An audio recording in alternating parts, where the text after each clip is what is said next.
Yeah, when you're done recording and got a link, just you can Slack me it, and I'll post it on there. Actually, I will do that right now. You already have a link to the video? Mm-hmm. It's a live stream. So it's going to record as I stream. It's hearing us talk right now. It is, yes. Damn, this is the Big Brother all over again. This is the first thing they're going to hear. Oh, dang, I've got so many messages. Come on, come on.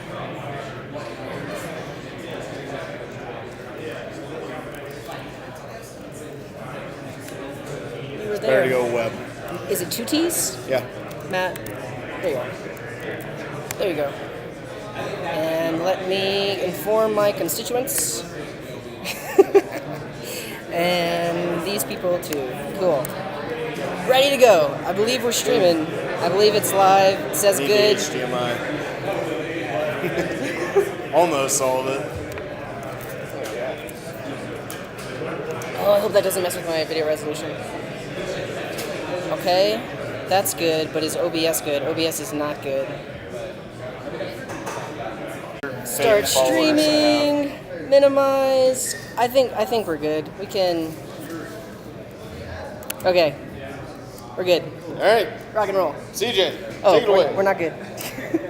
Or not. Taking it, yeah.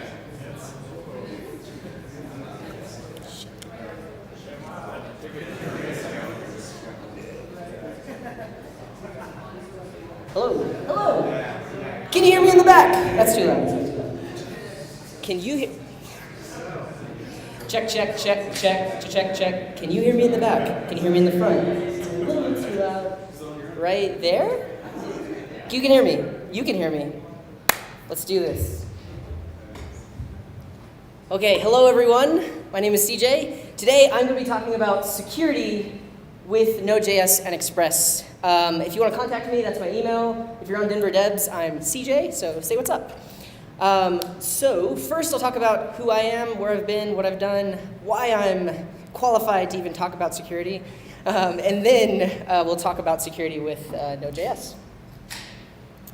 Cool. I'm going to start a timer. I don't want to talk too long. There. Cool, so who am I? Currently, I am a lead instructor at Galvanize. So I teach, I'm the lead instructor in the full stack program, so a few of my students are here. Say hello, yeah, what's up guys? Ah! Supporting me.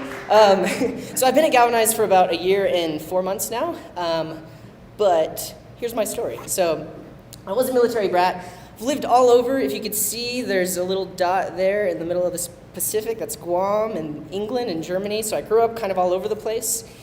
And then, well, not and then, I've been interested in computers and technology for all of my life. Created a Calvin and Hobbes fan site on tripod or Lycos when I was 10. I built my first computer from spare parts when I was 13.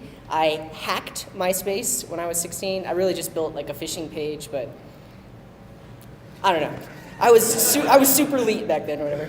And I was the webmaster in high school. I don't know if you can see this. I went on the Internet Archive and actually found a Flash button that I made back in high school. If you hover over this button, can you see that? Yeah, so that was actually, like the website was totally down because I went to high school a long time ago, but on the Internet Archive, you can find it there. I went to school for computer science at Louisiana Tech University. I was a lead help desk consultant the whole time I was there, so I've always just been good at fixing computers and troubleshooting and stuff like that. One of my first internships was as a system administrator, so that's where I really honed my Linux skills. Like I learned how to do the command line and all that elite hacker stuff. So back then, the computer science degree there, I didn't have any specialization, but I did take courses in cybersecurity and computer forensics, and I've always just had this interest in security. Like I never claimed to be a security engineer, but I've always had an interest in security. When I build apps, I want them to be secure. And this is a picture of me, like a full head of hair. I was the team lead for an internal capture the flag competition. So that right there was our server rack. We had like a Linux server, a Windows server, and then like a rogue server that we had to keep running. We were the red team. We were trying to hack into the blue team while capturing flags. But I've been doing this stuff like even when I was a kid in in college and all that. My first professional job out of college was at ExxonMobil. So there I was on the research applications division in research and engineering IT on the scientific computing team. Basically, I got to build cool shit. So Windows desktop apps with like data visualization, large format touchscreen apps, Windows services and batch processing of data. And this is where I really found out about full stack web development. So for a while I was just a desktop developer. Like I learned C#, I learned how to build desktop apps, but I had never really built web apps, and so I taught myself jQuery, and like, hey, this is cool. And then I figured out, oh, you can talk to APIs, and I had already been building APIs for my desktop apps. I just never used them on the web.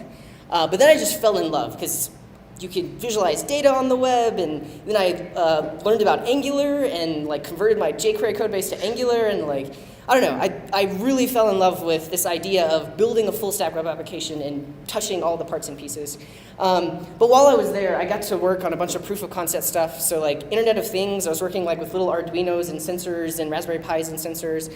RFID, we did a proof of concept where you could take like a Windows mobile phone with NFC, tap it on a computer, and then it just like logs you in. I got to mess around with drones and 3D printing and Oculus Rift and got to do a bunch of really cool stuff, but eventually corporate America was just not for me, and I left. So I quit there in about March of 2015, and I just went on a road trip. I visited family and friends in like Texas and Arkansas and Louisiana, some in Virginia, and just kind of roamed around. And then in August of 2015, I took a road trip from Houston, Texas to Las Vegas and went to DEF CON 23. So if you're not familiar with DEF CON, it is one of the largest hacker conferences in the world. And I've always had like this cursory interest. Like I like the idea of security and hacking, but I'd never really been involved in the community. But DEF CON 23 was my first one, and it was crazy. So many cool things, demos, and all of the security things in the same room, and people talking about it openly and not being concerned about security issues and stuff like that. So that was super awesome. And then because I was in Vegas, instead of going back down, I had friends from college living in Denver, so I'll say, I'm gonna go there. And then I've been here ever since. Like, I never left. I hung out for a little while and then got a job at Galvanize. I've been there for like a year or so now, teaching full stack web development, but still doing security. I don't want to say security research. I'm interested in security, and I do security things on the side. Can you still hear me with my mic right there? Cool. That's me. That's how I got here. Let's talk about security. So why security? Why should you care about security? Yeah. First, can I get a show of hands? Who here develops web applications? Who writes JavaScript or HTML? Yeah. We're at the DenverScript meetup, so by location, you can assume that we're developing web applications. Show of hands, who here is a security engineer? Cool, I can literally say anything. Nobody's gonna call me out. But really the point of even asking this question is, if you're a web developer, you probably don't think of yourself as a security engineer. But I am here today to tell you that you actually are. So this is a quote from a really good article called A Gentle Introduction to Application Security. And it says, our clients don't pay us for security. They want it pretty, they want it feature complete, and most importantly, they want it done yesterday. So if you've ever dealt with a client, that's typically the attitude they have. Like they don't care if it's, I mean, they probably don't say they don't care if it's secure, but they just want features, they want the latest thing. They take security and kind of throw it by the wayside. But I'm here to say that you should not do that. It's very, very important. And a matter of fact, the second your code is deployed to production, like the second you have built an app and now people are using it, your code is the front line of defense for that system that it's running on, and quite possibly the entire network, depending on your network infrastructure. Like maybe you are deploying to like AWS and it's not exactly on site or anything like that. But the fact of the matter is, if you're writing server-side code and deploying that is kind of the front line of defense. So my argument is that we should all consider ourselves security engineers. So logically, that means that the software you produce must be reasonably secure, right? People shouldn't be able to hack into our servers or change passwords or modify data that they don't have access to. So even though you might not consider yourself a security engineer, you should still be thinking about security every day. So application security is every developer's responsibility. And you don't have to be an expert. Anything you develop with security in mind will still move that needle in the organization as well as the clients you work with. So as long as you're just thinking about security, as long as you're at least putting that at front of mind, that's so much better than just not even caring. And that's really one of the big takeaways today. Like, there's a lot out there, and we've all learned how to program up to this point, so we can learn about the security aspects of it as well. Cool. Let's talk about some stuff. So all the topics I'm going to be talking about come from the Web Application Security Testing cheat sheet, and more specifically, OWASP. So OWASP stands for the Open Web Application Security Project. They are an open project. They have a wiki online where they just post anything and everything about security. So all the topics that I'm going to talk about, they have a wiki page where people comment and update and add information about whatever framework you're working in, how to mitigate certain security risk, and how to work with different things in your language. And later on, I'm going to show a project. It's called Node.js. It's from the OWASP project. And it's like a Node project with built-in vulnerabilities that you get to fix yourself.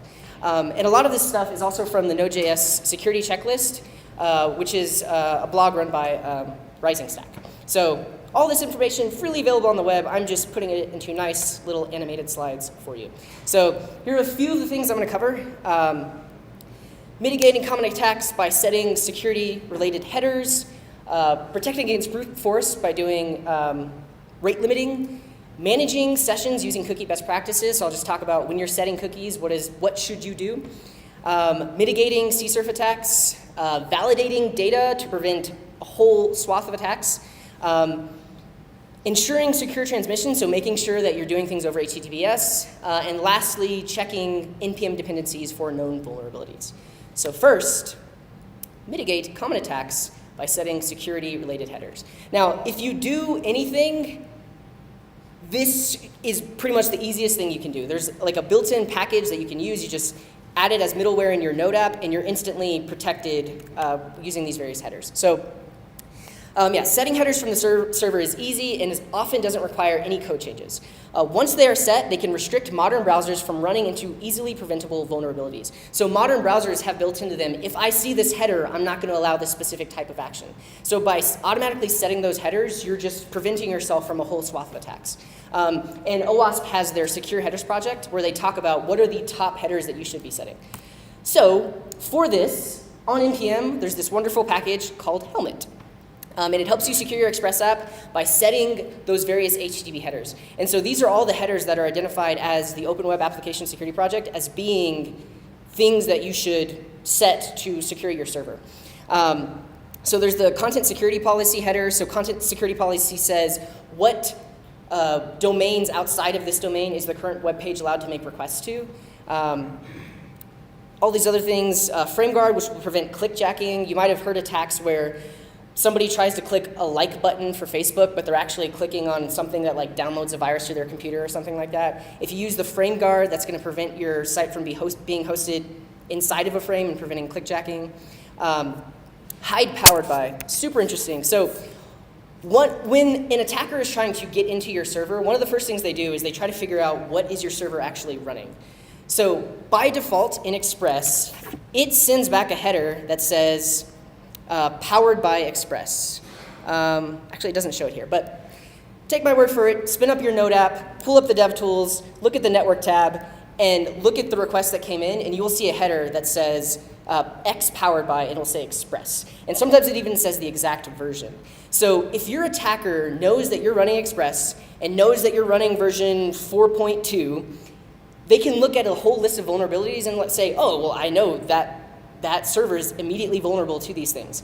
So this package, for one, it will just hide that header. Like, just don't even show that header.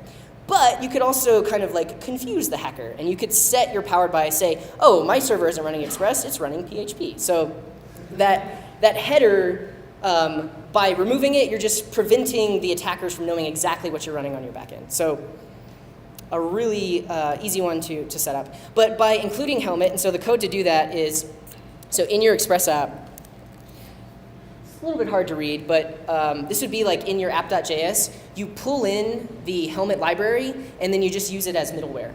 And by default, it's going to add those header protections. It'll include the 7 of the 10 by default, and you don't have to do anything else.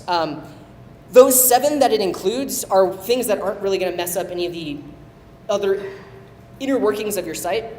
These 3 in specific, like especially content security policy, because if you are requesting scripts from other domains, you're actually going to want to allow those. So for those, you could configure those manually to allow specific domains. But by simply adding that one line, you are immediately blocking your Express server from 7 or more types of attacks. And that's really the first line of defense. Like, add these headers, and of course there's a lot more you can do in terms of things you can add to your app and secure coding, but if you do anything, that should be the first thing you do. Questions about mitigating common attacks by setting security-related headers before we move on? Question, yeah? So is that an open source Node module? Yeah, every Node module is open source.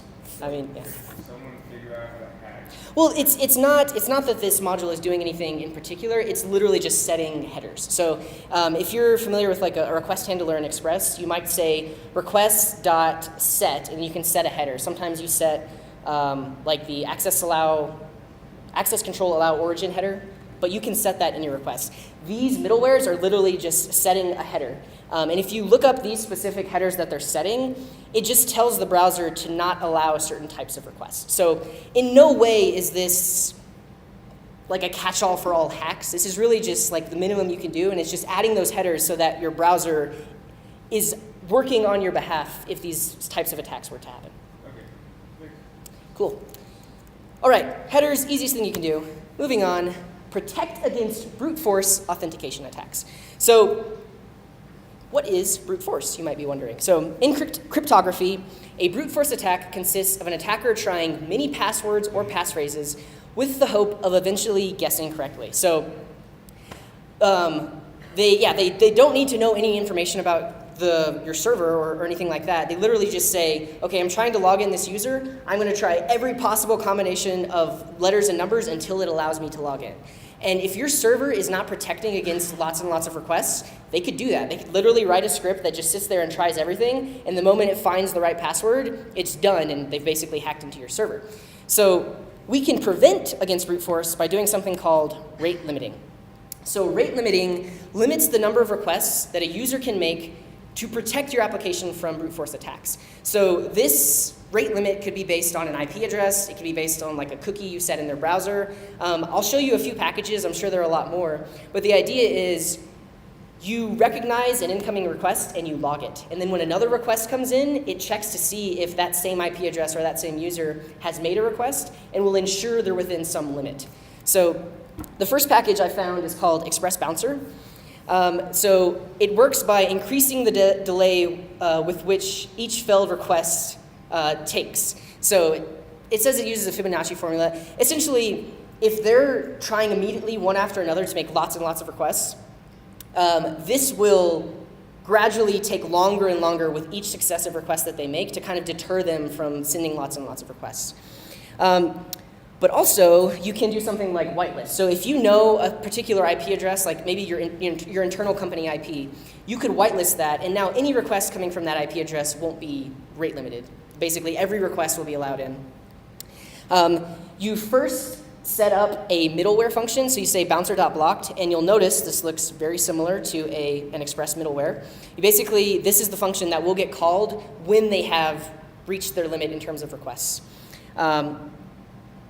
Yeah, I believe these arguments are like the time between requests and then like the total number of requests, but you could look at their documentation to see exactly how to do that. And then notice in this route, we're passing in bouncer.block, which is a middleware function which will watch every request coming into this login method and rate limit it. So like every request that comes in, it checks against a list of requests that have already come in to see if this particular user has made more than the desired amount of requests. So this is actually a super simple package. You'll notice there's no database involved. So that would mean that this is actually doing that in memory. So it's keeping track of the requests that have come in just in memory. There's another package called Rate Limiter, and this one actually allows you to hook it up to a Redis database. And in that database, that's where you can actually store all the requests that happen. So it's stored outside of your application. It's installed with just called Rate Limiter. Yeah, and I'll show in the code. right here in the ID, that's how you identify the user that's making the request. So it depends on your application, like how do you want to rate limit. In this specific case, maybe they're using Passport or something like that. Rec.user is the current user, and then _ID is the ID that identifies that user. So this is a middleware function that takes the ID of the user making the request, creates a limiter using your database instance, so in this case it would be your Redis instance, and then it makes a call to the limiter and says, hey, given this ID, are they allowed this request, or have they made too many requests? If there was an error, meaning they probably made too many requests, it just immediately forwards that error, and then they would get an error on their side. If there was not an error, it sets headers that lets them know how many requests they've made and how many they have remaining. So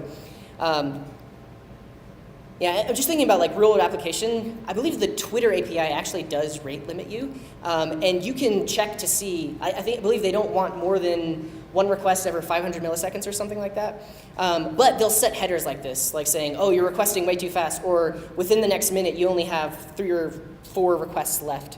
But those headers are something you can look at as a programmer to know how well you're doing. Yeah, so if they do not have any remaining requests, this will actually forward on to, if they do have remaining requests, this will forward on to the next request handler, which does whatever you want it to do.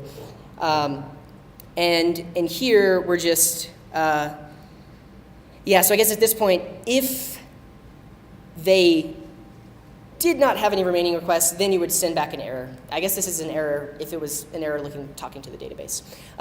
Main idea is you can set up this middleware function in one place, and this will allow you to limit the requests coming into your server. This is at an application level, but you could also do it at the route level. So let's say you want all your routes to, you don't care about how many requests come in, but there's one specific route where maybe you're calling an external API and that is rate limiting you. You could put this rate limiter as a middleware function on that specific route and then just block requests for that route that's coming in. Yeah, that is rate limiting, brute forcing. Questions on this or the packages that I mentioned? Sure, yeah. I actually have 2 questions. The first one is, would you really want to tell them how many the rate limit? Because would you want them to not know that? Because if you know the rate limit and they can just do it really slow instead of doing it really fast, and they can just like slowly move force. Sure, no, that's fine. Because if they're slowly coming in the requests, like I would be able to, I could see the logs on my server and like attempt to block them. Yeah, and I mean, if you think about brute force, this slows them down immensely. Like you could say you can only make 1 request a second. So if they really are trying to brute force you, they literally have to wait 1 second between every request. And if you're trying a million different passwords, that's a million seconds that it would take them to wait. So by no means is this like a surefire way to stop them from brute forcing, but it is going to deter them. And depending on your application, you may or may not want to tell them how many requests they have left. In the case of Twitter, they do want to tell you as an API user, hey, you only have this many requests left because you actually care about that. But I could totally remove these 3 lines of code, and then I'm no longer even telling them how many requests they have left. And my other question is, what about like that secondary authentication thing that like everybody's doing, like Facebook, Microsoft, Google, they all like make you put in their cell phone number? I mean, like 2-factor authentication. Yeah. Yeah, I mean, this wouldn't, it may or may not play into that. This would be like they're first logging in with a password, and then once they have logged in, then you would send some sort of request that's 2-factor, like, hey, I just sent you a text message, what's that code? But you wouldn't even get there if you haven't gotten past the rate limiter in this case. Yeah. Yeah. Sweet, moving on. Managing sessions using cookie best practices. So this is really nothing new, like nothing revolutionary. But there are certain flags you can set on cookies that prevent them from being stolen or preventing cross-site request forgery or really just or cookie hijacking. So the secure attribute tells the browser to only send the cookie if the request is being sent over HTTPS, so meaning it's a secure connection. If that cookie was sent just over plain HTTP, anybody on the network watching the traffic could see that cookie, copy the value, put it in their browser, and then basically are you. That'd be cookie hijacking. So for one, you want to make sure that absolutely your sites are being served over HTTPS, and then your cookies are only allowed to be served if it's happening over an HTTPS connection. The second flag, HTTP only, this prevents JavaScript from accessing your cookies. So if somehow your website was vulnerable to a cross-site scripting attack, meaning some external script was allowed to run on your page, if the cookies are HTTP only, that script could not access the cookies. So the cookies are essentially just in your browser. JavaScript cannot get access to them, and those cookies are only sent in the requests that go out. So by doing these two things, you're preventing a whole swath of attacks from people stealing your cookies. Now, in terms of scope, so you can also set a cookie that only applies to a specific domain or path, so like a specific page on your website. So that way, if one page is vulnerable to some attack and you didn't have the cookie there, but your cookie was on some other page, then your cookies would not be vulnerable to being stolen. The domain attribute is exactly what it is. Like, it allows you to say this cookie is only accessible on these domains and will be sent through these domains. And then the path says like what page or what path on your website will this cookie be set for. And any pages that are not that path will not have that cookie available on them. And then lastly, expires. So you don't want your cookies to last forever, because if those cookies do get stolen, then they're essentially impersonating the user forever. But if you set them to expire in a day or a week, if they did get stolen somehow, they would the attacker would have to figure out how to find the cookies again to re-impersonate that user. In terms of how we actually do this in Express, so if you use the built-in Express generator, if you look in app.js, you will see all of these options are turned off by default. Like, it's cookie parser invoked, and then there's no options passed into it. You can change that by just simply updating it to this. So first, you definitely want to pass in a cookie secret that will actually sign your cookies, so no one can fake your cookies without knowing what that secret is. And so here, I'm actually bringing it in as an environment variable. So you definitely don't want to hard code that cookie. You don't want to commit it to Git. Make sure it's in some sort of environment, that secret, make sure it's in some sort of environment variable, so that way it is protected and people cannot fake your cookies. You can set secure to true, HTTP only to true, and then your domain you could also set from your environment variables. And I don't have a value there, but expires would just be the number of milliseconds until this cookie expires. But in terms of best practices, this is what you want. Definitely use a secret, make sure your cookies are only going over secure connections, make sure JavaScript can't access them, and make sure they're only accessible on the domain that you're setting the cookie for. That's cookies. Questions or comments? Cool, let's keep moving. I got a lot to talk about. Okay, mitigate CSRF attacks. This is gonna be fun, I got a demo. Okay. First, what is a CSRF attack? So CSRF stands for cross-site request forgery, which is an attack that forces a user to execute unwanted actions on a web application in which they are currently logged in. These attacks specifically target state-changing requests, not theft of data. So I'll show you the demo. Since the attacker has no way to see the response that was of the forged request. So basically, the attacker is attempting to get you to click on a link that makes a post request or something like that. And when that post request is made, if cookies are already set in your browser and it's trying to go to some secure site that you're logged into, that request will include all of your authentication credentials with it, and the attacker is basically acting like you. Like, they click a button, or you click a button, and they've done something on your behalf. So let's see the demo. So for this, I will be using Node.js. So Node.js is give it a second. So this is a full Express app built by the OWASP group that is full of vulnerabilities, and it's full of comments too. So it has vulnerabilities in it, but then it has comments that say, if you change the code to this, your code is no longer vulnerable. So it's a good way to practice securing an Express app, and also just seeing what types of vulnerabilities are out there. So for this one, I think I have it running locally. No, I do not. I'll start it up. So you just clone it down, you start it up. This starts a Node server on port 4000, and it's actually storing data in Mongo, so you need both of those things set up. But if I go to localhost 4000, I am presented with a login page. So this app mimics like a retirement balance, retirement account management interface. So like you can log in, you can change your bank account numbers, you can decide where your funds are going for retirement. But it's a fake app, but it's to show you the different things you can do. So first I'm going to log in as an admin.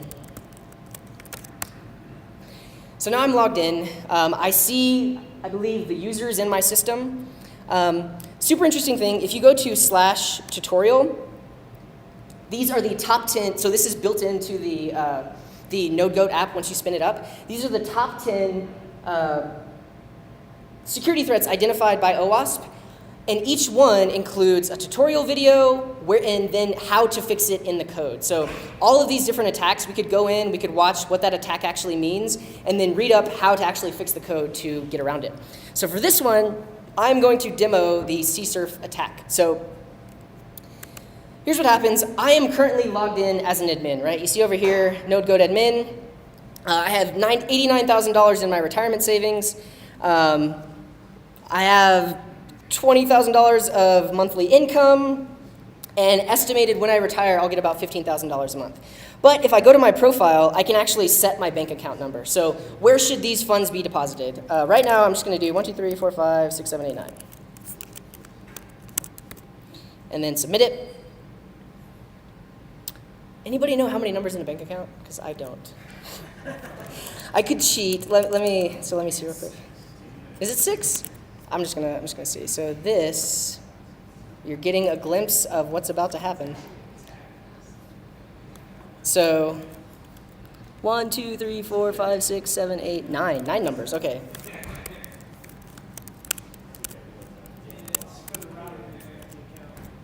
Oh.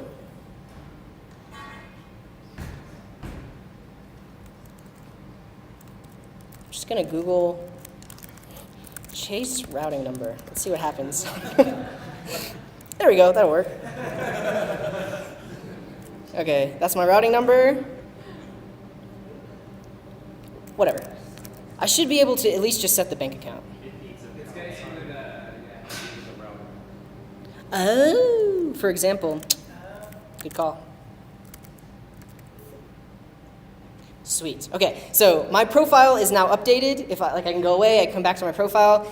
I am the admin. This is my bank account number and my routing number. So when I need funds, put them in that bank account. All right, now comes the attack. So over here, we're going to have a separate server that might look really familiar. You're about to win a brand new iPhone. Click the win button to claim it. Should I click the win button? Yeah? You're right. So I click the button. I see no response here, but let's see what happens when I go back to this. So I'll go over here, click on my profile. Oh no, did it work? Let's see.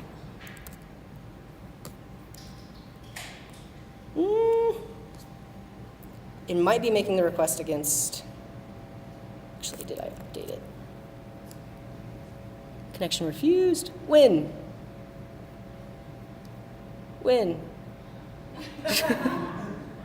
Localhost 4000/profile. It's trying really hard. Why is it not working? So this is gonna be the greatest demo ever. Oh. What's that? Yeah, that's true. I might have messed with it a little bit too much, but let's take a look at it. So the main idea behind this attack is when I click that win button, this is actually making a post request to my retirement savings server. And so as an unsuspecting user, people see these ads all the time. Oh, I want to win an iPad. But when you click that, it's actually making a post request to the other server with those form fields. So if we look at the code, it's sending bank routing as that value and bank account as that value. So they could potentially put their own bank account and routing number in there, and then next month when I'm supposed to get my retirement check, it goes to their bank account instead. Why it's not working, I'm not totally sure.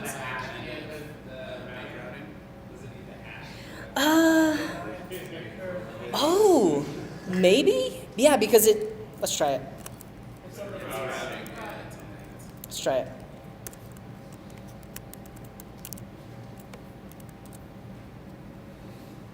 Win.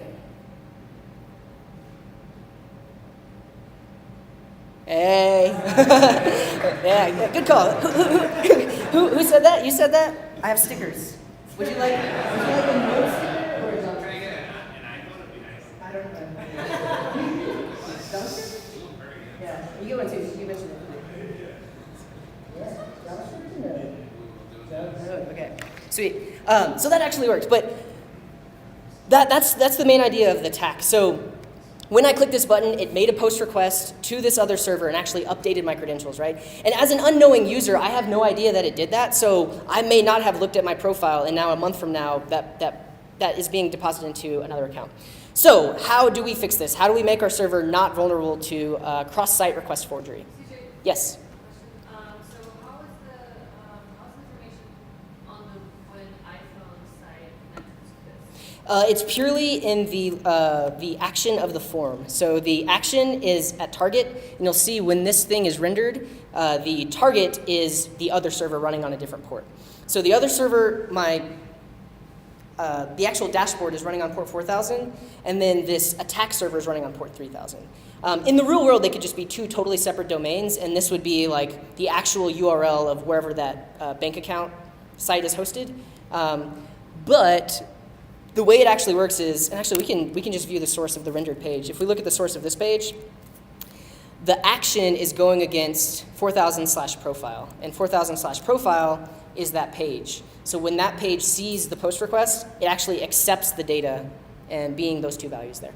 So the way we can prevent this is using CSRF. So CSRF allows us to generate a unique token that only our server knows about. So if some other server tries to make requests to our server and they don't have that CSRF token embedded in their request, our server will just flat out deny it.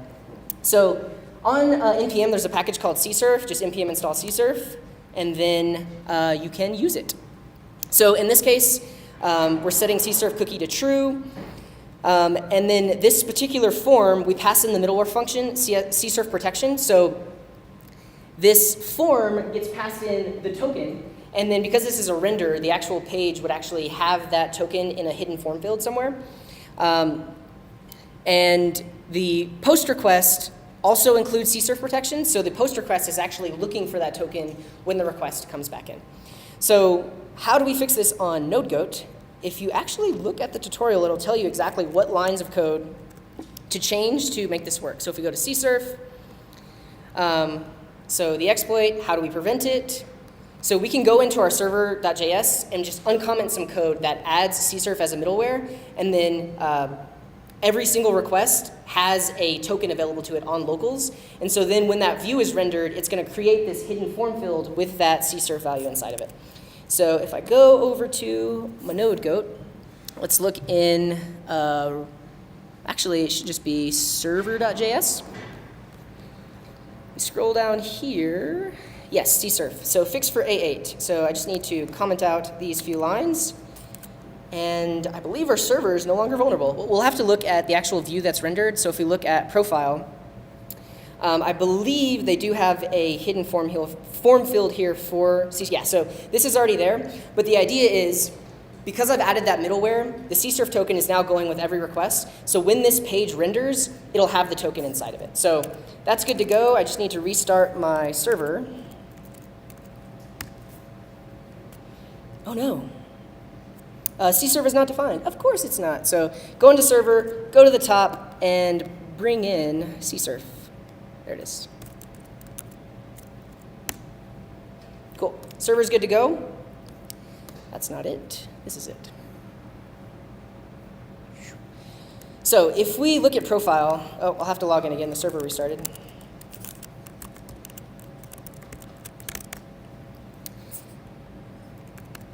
And I look at profile. If we look at the actual rendered version of the page and we scroll down here, this CSRF now has this brand new value, right? It's like a randomly generated token. And every time I refresh this page, it's going to have a unique value. So now my server knows that it should only accept a post request if it has this value in it, right? So I can go in here. I can update this to be my original bank account number, submit it. And so now my profile is my actual bank account number.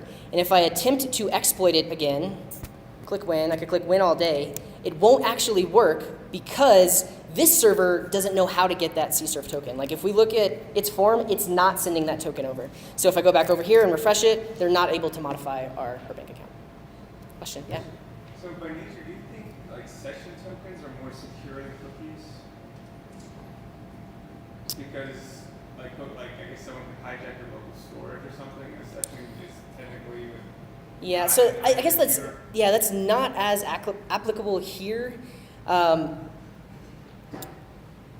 Yeah, I personally don't actually like sessions just because your server has to know about every single user that's requested. I'm a huge fan of like RESTful APIs where every request has all the information in it to do something for that specific request.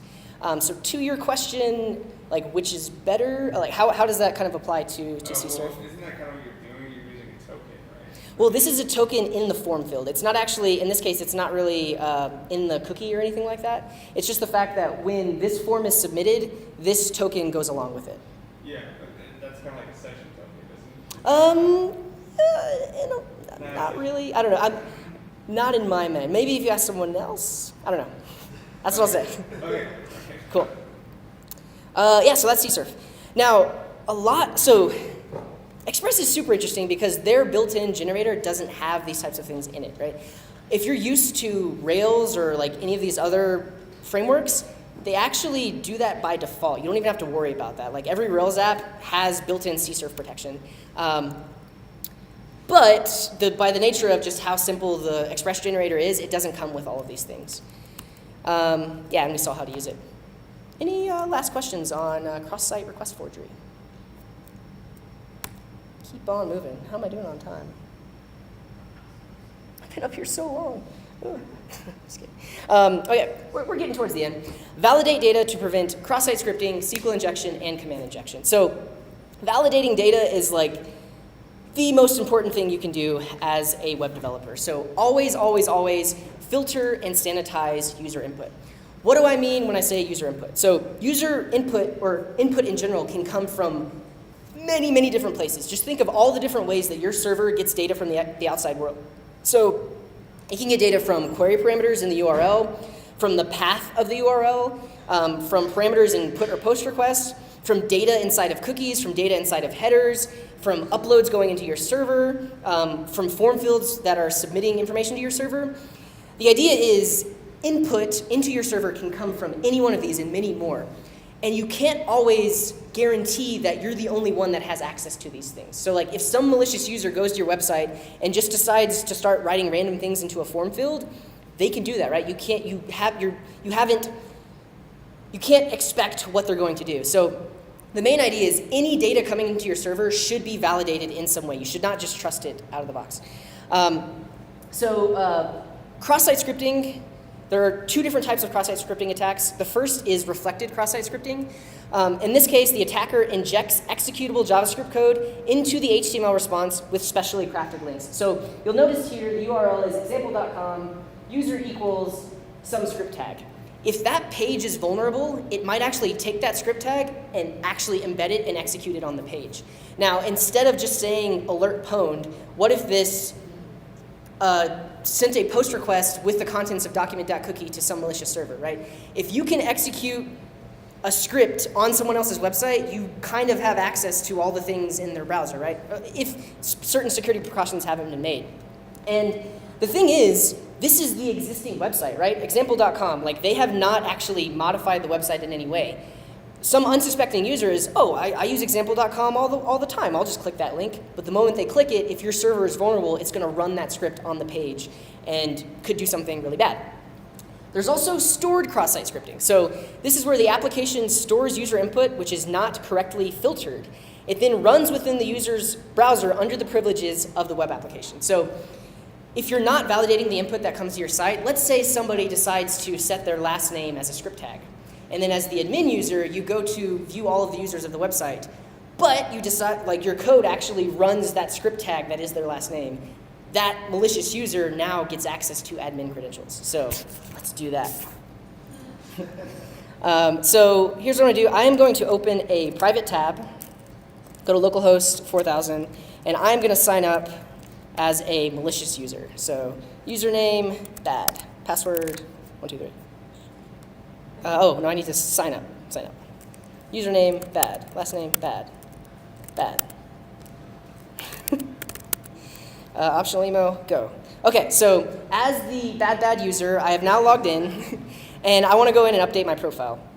I'm going to set my last name to just be a script tag. And right in there, I'm just going to alert pwned. Don't do that. And then I will submit it. Oh, I got... Okay.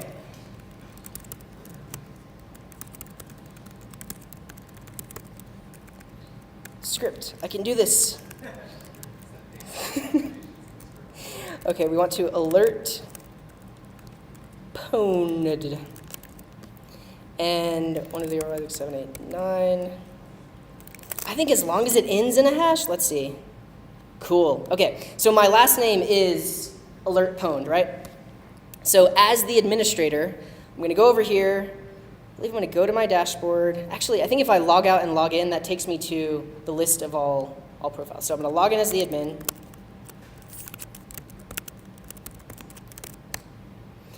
Pwned.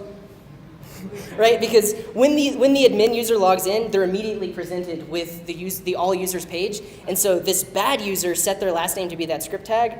This particular page is vulnerable and actually executed that script. And so now whoever set their last name as that script tag could have ran some code under the privileges of the administrator. Pretty scary stuff.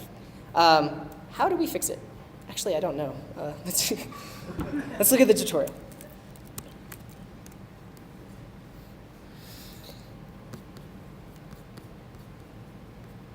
Stored cross-site scripting. Yeah, so in this case, we essentially escape inputs. So by default, and actually, my understanding was that, I believe this is using handlebars? The actual render of the views. Oh no, the views are just HTML. So the view engine is not validating all of the code. It's literally running all the code. So the fix to this is to, let's close that one. Tell the view engine, in this case Swig, to escape things that should not be added to the page. So in server.js, we can find the Swig configuration. And instead of to false, we need to set auto escape to true. So now, instead of just rendering the page with that, it escapes the input, so you can no longer, the code doesn't actually execute. And then in this case, we're also setting the HTTP only flag on the cookies. So if you look at where we're using session, and here we can set HTTP only to be true. I believe I need a comma there. Cool. Kill it, restart it. And so now, when the admin user, where are we? Here. When the admin user refreshes this page, oh, they're still pwned. Why? Oh, it was the cache version.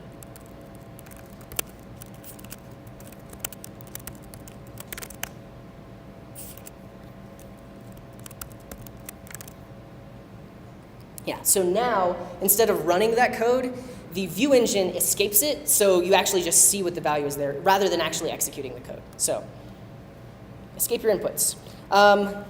I'm going way over. I've been up here a very long time. So I'll talk about SQL injection, and then we'll do checking packages for vulnerabilities, and then I'll be done, and you can go on with your life.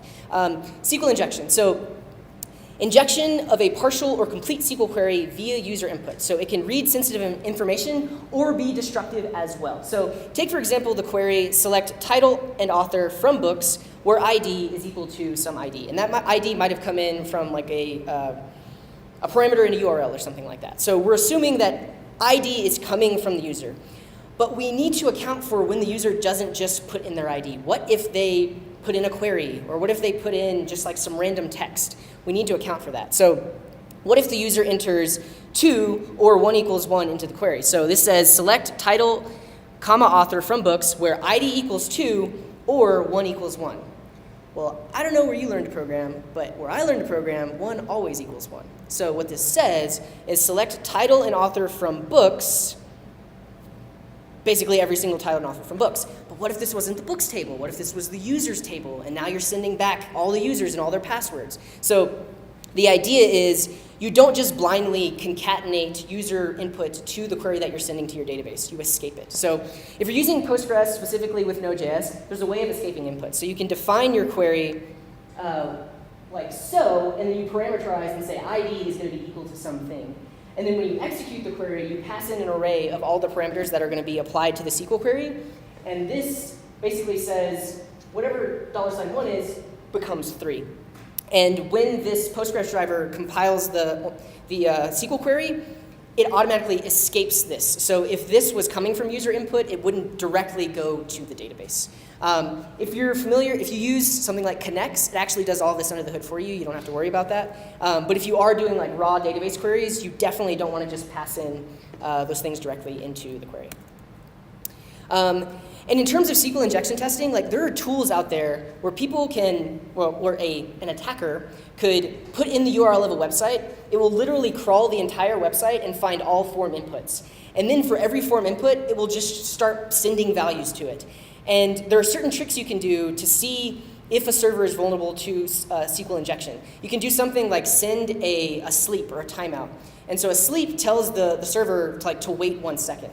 So if you send that command and the server actually takes longer to respond, you know that SQL server, like that route is vulnerable to injection, and then you can start prying at it and say, like select star from user and stuff like that. But the idea is this tool does all of that for you. Like you don't, an attacker doesn't have to like manually go across your site. They could literally run this tool and find anything that's vulnerable to SQL injection. I have a really quick demo for this, but command injection is where you execute commands without validating where they came from. So a simple example of this, I think I can even do it as the admin user. So on this page, let's see, like contributions. What if I want to change 2% to process.exit? So if you're familiar with Node, anywhere this code runs will just literally crash your server. So what happens when I click submit? Well, something happened. Actually, I think one of my fixes earlier might have fixed this, but let's see. Yeah, the server's still up. But the idea with command injection is if you are doing something specific with the input coming from like a forum post or something like that, and then just willy-nilly just saying, oh, whatever the user just sent me, I'll execute it, without actually sanitizing it and making sure it's what you're expecting. In this case, it should only be like an integer, right? Or maybe even a double, because this is percentage for payroll contribution. So I shouldn't even be allowing strings in that. But the idea is if your server is vulnerable, someone could just put that command into some field somewhere, and if your server runs those commands, you could actually shut down the server, or maybe even upload files to the server, or send a file that's on the server some other place. So some takeaways for data validation. First takeaway, always filter and sanitize user inputs. Second takeaway, always filter and sanitize user inputs. Third takeaway, always filter and sanitize user input. Can anyone guess what the last takeaway is? Always filter and sanitize user input. So like the idea is don't trust anything coming into your server. Like everything coming from an external source, you need to verify. You need to make sure it is the thing that you're expecting, and don't just willy-nilly throw it into your database or execute a command with that value in there. Cool. Quick note on SSL and HSTS. If you haven't noticed, all of this information is available at this URL, git.io/node-security. So there are a few tools you can use to make sure that SSL is configured correctly on your website. Taking a step back a little bit, if you haven't heard of the Let's Encrypt project, Let's Encrypt issues SSL certificates for free for anyone. So you no longer have an excuse to not have SSL on your website. So SSL connections, and then there's some links in here on how to make sure that SSL is set up correctly. Lastly, checking NPM dependencies for known vulnerabilities. So if you are a Node developer, in the world of Node, you get most of your things from NPM. But yeah, here it is. In the words of Kyle Coberly, any dildo can publish something to NPM. So like literally anybody is allowed to publish a package to NPM. Like you can't just trust anything. You have to vet your sources. Make sure that the people creating those packages actually know what they're doing. So with that said, there are a lot of packages that are actually vulnerable to various security attacks. Something like a, oh, is the wind blowing real hard? It's a vulnerability. But the idea is, NPM is this beautiful place. There's over 300,000 packages. You can install anything, but literally anything can put something up there. So you need to be careful what you actually use. So with great power comes great responsibility. Has lots of packages that you can use instantly, but that comes at a cost. You should check what you are requiring to your applications. They may contain security issues that are critical. So there are a few tools to help us with this. The Node security platform will check all of your NPM dependencies for known vulnerabilities. So npm install -g nsp. So actually, I will just add it globally. It's nsp. And then I believe you can just do, let's see what commands it gives me back. But what are the commands? NSP audit package. So this will look at the package JSON or not. Oh, NSP check. So this looks at the package JSON for in this case, I'm in the Node Goat project. So Node Goat is a Node project. It has a package JSON. You run this command. It looks at all of your dependencies and checks them against a database of packages that have vulnerabilities that have been reported. So for our cases, 2 vulnerabilities found. So somewhere one of my packages is dependent on marked. So this actually shows you the path. So the package itself is directly dependent on marked. And this has a sanitization bypass using HTML entities. So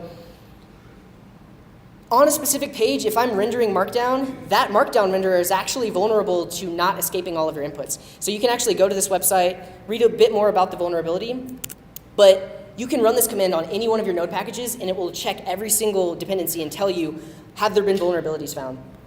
In this case, OWASP is dependent on Swig, which is dependent on Uglify.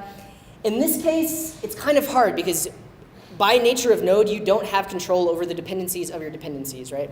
So this is actually up to Swig to make sure that they're using the latest version of Uglify that is not vulnerable to this regular expression denial of service.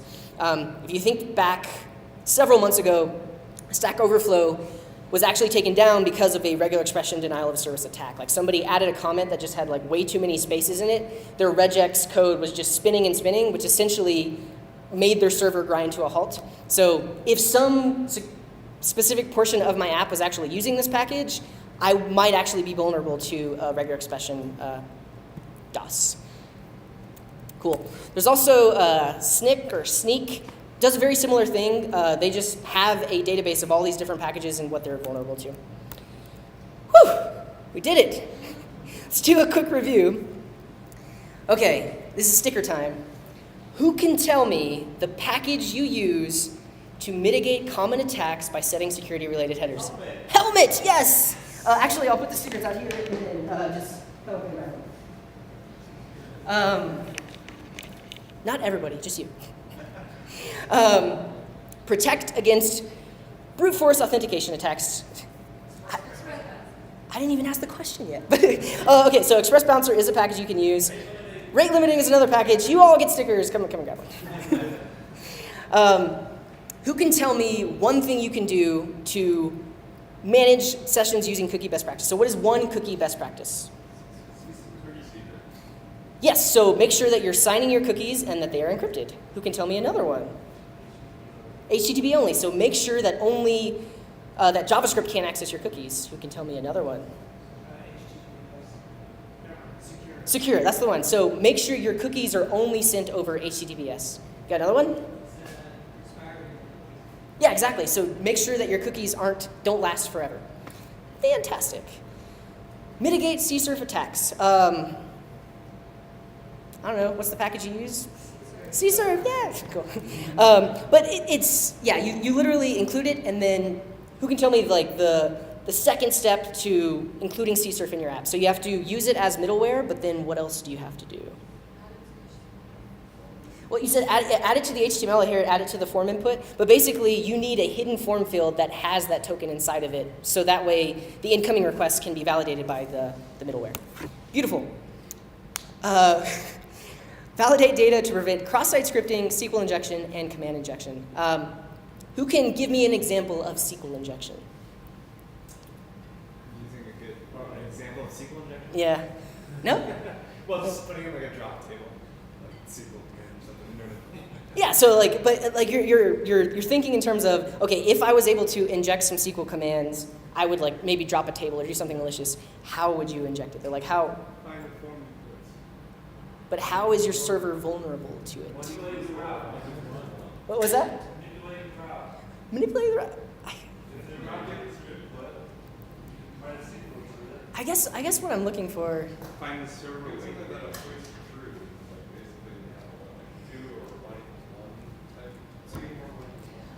I don't know.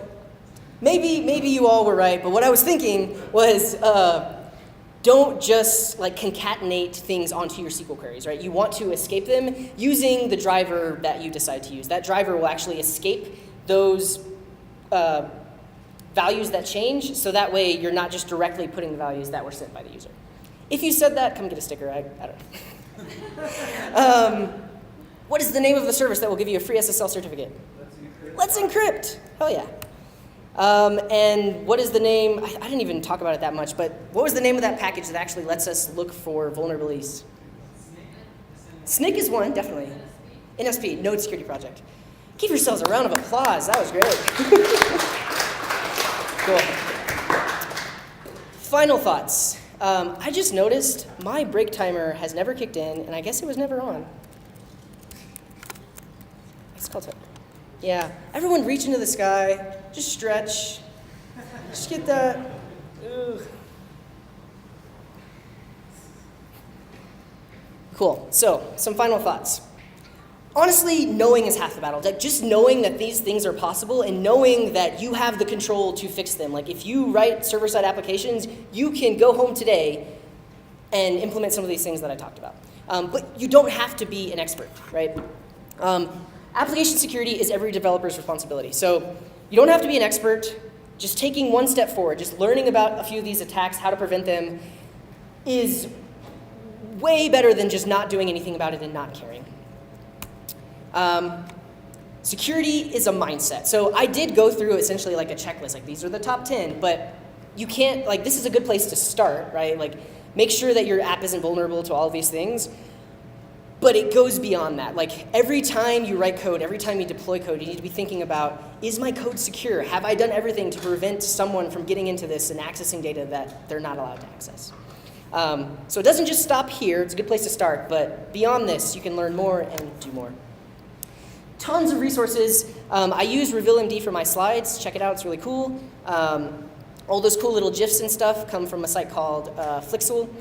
The Node.js security checklist, which is where I got a lot of these resources. The OWASP security project.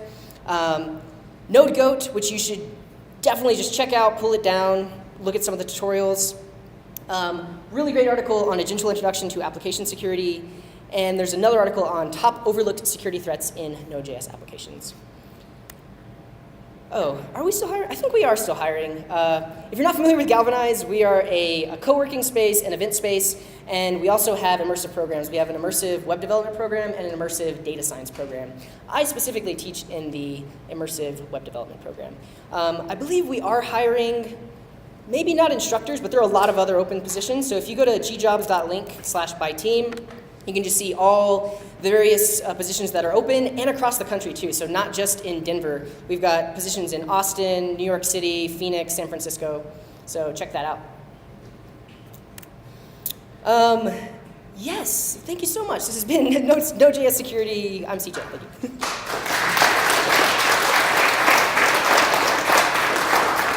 Sweet, so if you have questions, feel free to come talk, grab a sticker. Thank you very much. Nicely done, sir. Thank you. I went way over. Let it go.